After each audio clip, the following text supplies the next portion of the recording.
قرآن مجید میں ہے ان اللہ لا یستحی من الحق، کہ اللہ تعالیٰ حق بات بیان کرنے سے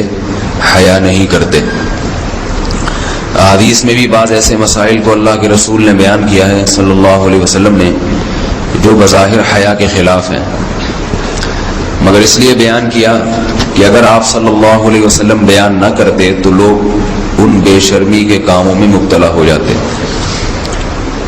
اسی وجہ سے میں بھی یہ ہمت کر رہا ہوں کہ ایک اور ایسا گناہ جس میں لوگ مبتلا ہیں، اور وہ ہے حیا کے خلاف، مگر ہے بہرحال شریعت کا مسئلہ اور لوگ اس میں گناہ میں مبتلا بھی ہیں، اس لیے بتانا ضروری ہے۔ وہ یہ ہے کہ لوگ شادی کے بعد بھی، آج کی نوجوان نسل زوجہ سے، بیوی سے غیر فطری طریقے سے ہم بستری کرتے ہیں۔ انٹرنیٹ پہ بیہودہ فلمیں دیکھتے ہیں، تو جو چیز انگریزوں کی دیکھ رہے ہیں کہ ان کے کلچر آہستہ آہستہ میڈیا کے ذریعے ہمارے معاشرے میں بھی آ رہا ہے۔ اللہ کے رسول صلی اللہ علیہ وسلم نے لعنت فرمائی ہے، ایک روایت میں ہے کہ اللہ اس کی طرف دیکھے گا نہیں کہ جو اپنی زوجہ سے پچھلے راستے سے ہم بستری کرے گا۔ یہ بیماری بھی، یہ گندگی بھی لوگوں میں پھیلتی جا رہی ہے، خاص طور پہ جن کو لڑکوں سے بدفعلی کی عادت پڑ جائے تو وہ زوجہ سے فطری راستے سے ہم بستری نہیں کرتے۔ اللہ نے فرمایا کہ نساؤکم حرث لکم، یہ تمہاری زوجات ہیں، بیویاں ہیں، یہ نسل بڑھانے کے لیے ہیں۔ تو اسی راستے میں انسان اپنی خواہش کو پوری کر سکتا ہے جس راستے سے نسل بڑھتی ہے، اس کے علاوہ کسی اور راستے سے اپنی خواہش کو پورا کرنا یہ حرام ہے، گناہ کبیرہ ہے، گندگی ہے۔ ہمارے پاس کیسز آتے ہیں، ایک پاک دامن لڑکی کی شادی ہوتی ہے، لڑکا بھی بظاہر بڑا نیک، لیکن کیا ہے، لڑکا چونکہ ٹھرکی ہوتا ہے، شہوت کا درندہ ہوتا ہے، تو وہ یہ نہیں دیکھتا کہ میں اپنی بری خواہش مٹانے کے لیے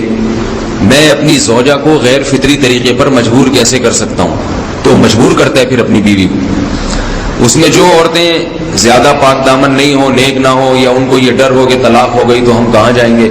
وہ پھر اپنے شوہر کے ساتھ اسی غیر فطری طریقے پر آمادہ ہو جاتی ہیں، اور اس کا عذاب اور اس کا وبال یہ ہوتا ہے کہ کچھ دنوں میں ان کو بھی اسی کی لت پڑ جاتی ہے۔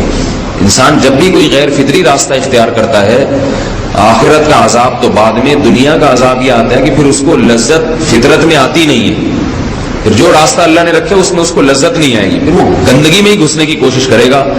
اس کی بھی فطرت خراب ہو جاتی ہے، اور جس کے ساتھ یہ بدفعلی کی جائے اس کی بھی فطرت خراب ہو جاتی ہے، وہ بھی پھر کسی کے قابل نہیں رہتے۔ تو اپنے جان پر رحم کرنا چاہیے۔ ہم انسان ہیں، ہم درندے نہیں ہیں، ہم گھوڑے نہیں ہیں، ہم گدھے نہیں ہیں، ہم جانور نہیں ہیں، ہم انگریز نہیں ہیں۔ انگریز نے تو حیا اور شرم کی تمام حدود کو توڑ دیا ہے، وہ تو درندے بن چکے ہیں، ہم تو درندے نہیں ہیں، ہم تو حلال کھاتے ہیں، پاک صاف رہنے کی کوشش کرتے ہیں، تو ہم ان کی جو کلچر دیکھ دیکھ کے ہم ویسے درندے بننے کی کوشش کیوں کریں؟ تو یہ بہت بڑا وبال ہے، بہت بڑی برائی ہے جو ہمارے معاشرے میں آہستہ آہستہ جڑ پکڑتی جا رہی ہے، اور اس سے بیماریاں بھی پھیلتی ہیں۔ غیر فطری طریقہ ہے، بیماریاں بھی پھیلتی ہیں۔ ایسے کیسز آتے ہیں کہ جناب وہ مرد مجبور کر رہا ہے بیوی کو، اور وہ بیوی جو ہے ساتھ نہیں دیتی تو پھر اس کو طلاق کی دھمکیاں دیتے ہیں، ایسے کیسز بھی آتے ہیں۔ اور یہ بھی آتا ہے کہ مرد جب اپنی بیوی کو غیر فطری طریقے پر مجبور کرتا ہے، بیوی آمادہ نہیں ہوتی، تو مرد پھر یہ دھمکی دیتا ہے کہ بھائی میری خواہش تو تم سے پوری ہوتی نہیں ہے، پھر میں دوسروں کے پاس جاؤں گا۔ تو یاد رکھیں، جس عورت کا شوہر یہ دھمکی دے اس کو کہ میں زنا کروں گا اگر تم نے میری خواہش پوری نہیں کی غیر فطری طریقے سے، تو عورت اپنے شوہر سے کہہ دے کہ جاؤ تم کہیں اور جا کے منہ کالا کرو، تمہاری فطرت میں گندگی ہے تو یہ مجھے گندا بنانے کی کوشش نہ کرو، اس کو زنا کرنے دیں، وہ اللہ آخرت میں اس سے بھگتے گا۔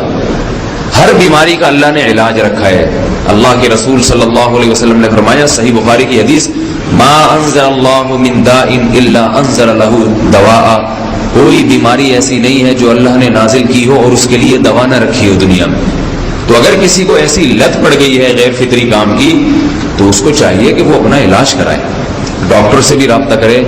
اور سب سے بڑا علاج یہ ہے کہ کچھ وقت صبر کرے گا، چھوڑ دے گا کچھ عرصے کے لیے،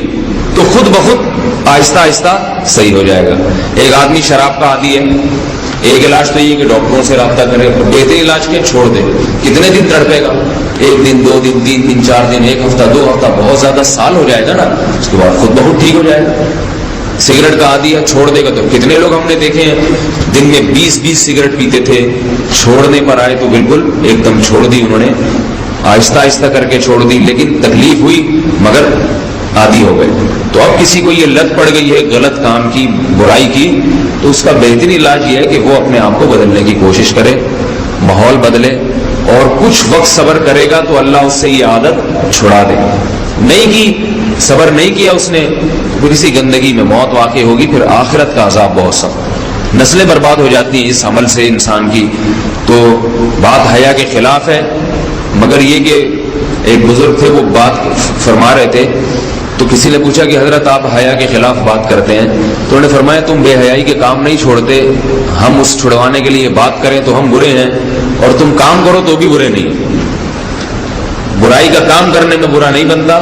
اور برائی کے خلاف بولنے والا برا بن جاتا ہے کہ دیکھو یہ کیسی باتیں کر رہے ہیں۔ تو بھائی باتیں ہیں اس لیے ہیں کہ یہ معاشرے میں یہ برائی پھیلتی چلی جا رہی ہے، اور یہ ہماری اپنا کلچر نہیں ہے، یہ امپورٹ ہو رہا ہے باہر سے، یہ امپورٹ ہو رہا ہے، یہ وہاں میڈیا کے ذریعے آ رہا ہے۔ تو وہ چیزیں دیکھا نہ کریں اور ان لوگوں سے دور رہا کریں۔ ہمیں تو دین کا داعی ہو کے ان کو ہدایت پر لانا تھا، بجائے ہم ہدایت پہ چل کے دوسروں کو چلانے والے بن کے ان کے راستے پہ ہم نے چلنا شروع کر دیا۔ اللہ تعالیٰ ہمیں اب دیکھیں ان کے ہاں ایڈز کا مرض پھیل گیا ہے۔ آپ بتائیے یہ ایڈز کا مرض ہمارا ہے کیا؟ یہ بیماری ہماری ہے یا ان کی ہے؟ ہمارے یہاں بیماریاں ہیں، کھانسی ہے، نزلہ ہے، ٹھیک ہے نا، بلڈ پریشر ہے، شوگر ہے، یہ بیماریاں ہماری ہیں۔ کوئی اللہ کا شکر ہے گندی بیماری ہمارے ہاں نہیں ہے، جتنی گندگیاں ہیں وہاں سے آ رہی ہیں۔ ایڈز کا مرض وہاں سے امپورٹ ہوا ہے، وہ ایڈز کا مرض اسی بدفعلی کی وجہ سے پیدا ہوتا ہے، اسی سے جراثیم پیدا ہوتے ہیں، اور اتنا خطرناک مرض کے ایسے متعدی ایسے پھیلتا ہے۔ افغانستان میں ایڈز کا ریشو 0 تھا، 0۔ وہ جانتے نہیں تھے کہ ایڈز کا مرض ہوتا کیا ہے۔ جب سے امریکن آرمی، برطانیہ آرمی افغانستان میں آئی ہے، فوجی آئے ہیں، افغانوں میں ایڈز کا مرض پھیل گیا ہے، انہوں نے وہاں بدفعلیاں شروع کر دی ہیں۔ تو وہ تو حالانکہ ان کے لیے زنا کتنا سستا ہے، کتنا سستا ہے نا ان کے لیے زنا، پھر بھی وہ لڑکوں کی طرف مائل ہوتے ہیں۔ تو اتنی گندگی، ایسا گندا جب انسان بن جائے پھر اللہ اس کے وجود کو برقرار نہیں رکھتے، اور رکھتے ہیں تو پھر آخرت میں سزا دینے کے لیے اپنے آپ کو ان گندگیوں سے بچانا چاہیے، حلال پہ اکتفا کرنا چاہیے۔ اللہ تعالی ہمیں حلال پہ قناعت کی توفیق عطا فرمائے اور پاکیزہ لوگوں میں ہمارے